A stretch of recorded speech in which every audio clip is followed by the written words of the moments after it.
Hello students, आइए देखते हैं अगली हेडिंग Ym2+/यम। ठीक है, मेटल पे 2 धनायन / मेटल मानक इलेक्ट्रोड विभवों की प्रवृत्तियां के बारे में। Ym2+/यम मानक इलेक्ट्रोड विभवों की प्रवृत्तियों के बारे में ध्यान से समझें। विलयन में ठोस धातु के Ym2+ आयन में रूपांतरण से संबंधित ऊष्मा रासायनिक प्राचल।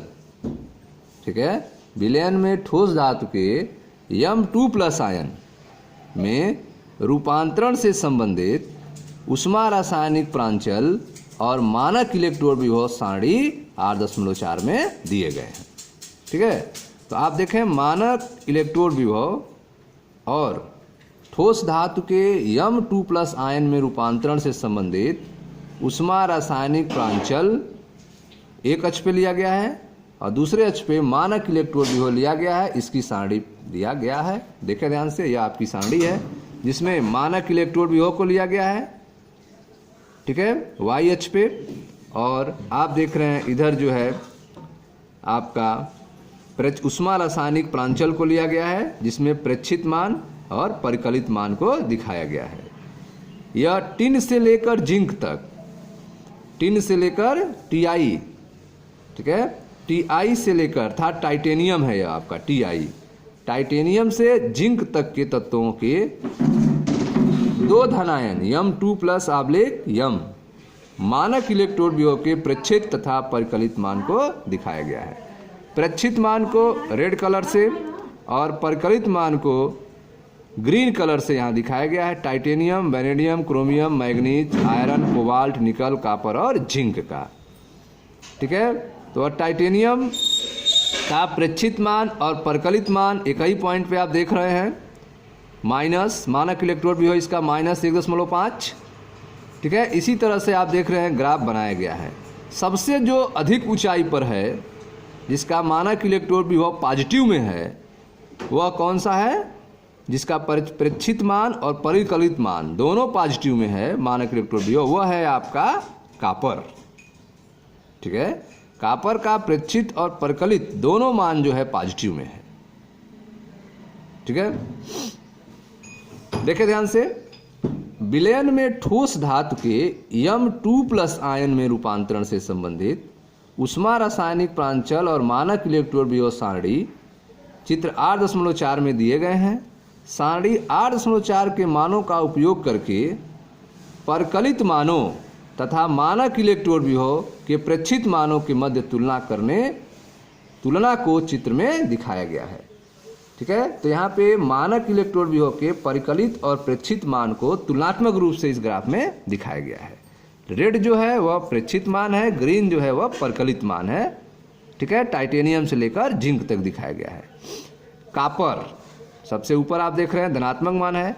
कॉपर का धनात्मक मानक इलेक्ट्रोड विभव के कारण अद्वितीय व्यवहार है। ठीक है, कॉपर का जो मानक इलेक्ट्रोड विभव है वह धनात्मक होता है जिसके कारण कॉपर अद्वितीय व्यवहार दिखाता है।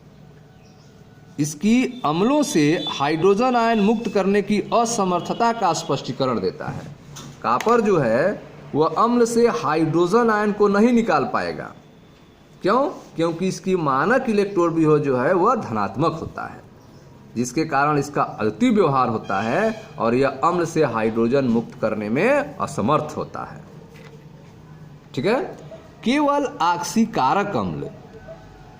आक्सीकारक अम्ल जैसे कि नाइट्रिक अम्ल और गर्म सांद्र सल्फ्यूरिक अम्ल, ठीक है, आक्सीकारक अम्ल अर्थात नाइट्रिक अम्ल और गर्म सांद्र सल्फ्यूरिक अम्ल ही कॉपर के साथ अभिक्रिया करते हैं और ये अम्ल अपचयित हो जाते हैं। ठीक है, तो आप देख रहे हैं कि कॉपर का जो मानक इलेक्ट्रोड विभव है ई स्टैंडर्ड वह धनात्मक होता है, उसका प्रेक्षित मान भी और परिकलित मान भी, जैसा कि आप ग्राफ में देख रहे हैं। ठीक है, जिसके कारण इसका व्यवहार अद्वितीय होता है और यह अम्लों से हाइड्रोजन मुक्त करने की असमर्थता का स्पष्टीकरण देता है।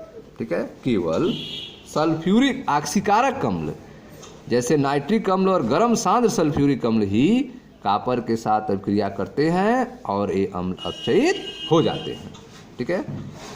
मेटल अर्थात कॉपर सॉलिड के कॉपर 2+ आयन अर्थात M2+ आयन एक्वस, ठीक है, Cu सॉलिड से Cu2+ एक्वस में रूपांतरण के लिए आवश्यक ऊर्जा इसकी जल योजन एंथैल्पी से संतुलित नहीं हो पाती है।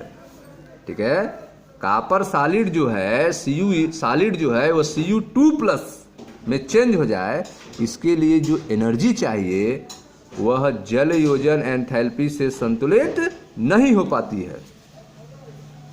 ठीक है, क्योंकि यह जल योजन एंथैल्पी का मान क्या होता है माइनस, ठीक है, 121 होता है इसके लिए, और वह संतुलित नहीं कर पाता है। ठीक है। Cu सॉलिड से Cu2+ एक्वस में रूपांतरण के लिए आवश्यक कुछ ऊर्जा इसकी जल योजन एंथैल्पी से संतुलित नहीं हो पाती है।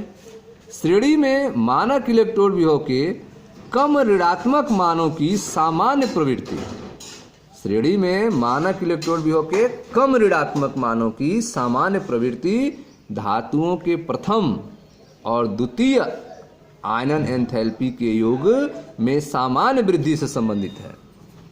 श्रेणी में जो मानक इलेक्ट्रोड विभव के कम ऋणात्मक मान की सामान्य प्रवृत्ति जो है वह धातुओं के प्रथम और द्वितीय आयनन एंथैल्पी के योग में सामान्य वृद्धि से संबंधित है। ठीक है। यह जानना रोचक है कि मैग्नीज, निकल और जिंक के मानक इलेक्ट्रोड विभव के मान सामान्य प्रवृत्ति द्वारा अपेक्षित मानों से अधिक ऋणात्मक होते हैं।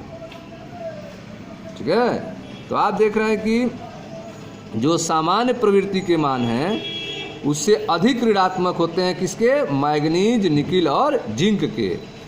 मैग्नीज, निकिल और जिंक के जो मान हैं वह मानक इलेक्ट्रोड विभव के मान सामान्य प्रवृत्ति द्वारा अपेक्षित मानों से अधिक ऋणात्मक होते हैं। सामान्य प्रवृत्ति द्वारा अपेक्षित मानों से क्या होते हैं, अधिक ऋणात्मक होते हैं। किसका, मैग्नीज, निकिल और जिंक का। देखें ध्यान से, यह जो हरा वाला है वो नीचे है, रेड वाला ऊपर है। ठीक है। जो परिकलित मान है वह कम है, ठीक है ना, और यह प्रेक्षित मान है। जिंक का आप देख रहे हैं, इसी तरह से मैग्नीज और निकल का भी होता है। मैग्नीज और निकल का भी देखें, निकल का यह नीचे है, इसका मान कम है, और यह रेड वाला ऊपर है, प्रेक्षित मान अधिक है, परिकलित मान कम है। ठीक है। इसी तरह से आप मैग्नीज में भी देख सकते हैं। तो आप देख रहे हैं कि मैग्नीज, निकिल और जिंक के मानक इलेक्ट्रोड विभव का मान सामान्य प्रवृत्ति द्वारा अपेक्षित मानों से अधिक ऋणात्मक होते हैं। ठीक है स्टूडेंट्स, थैंक यू।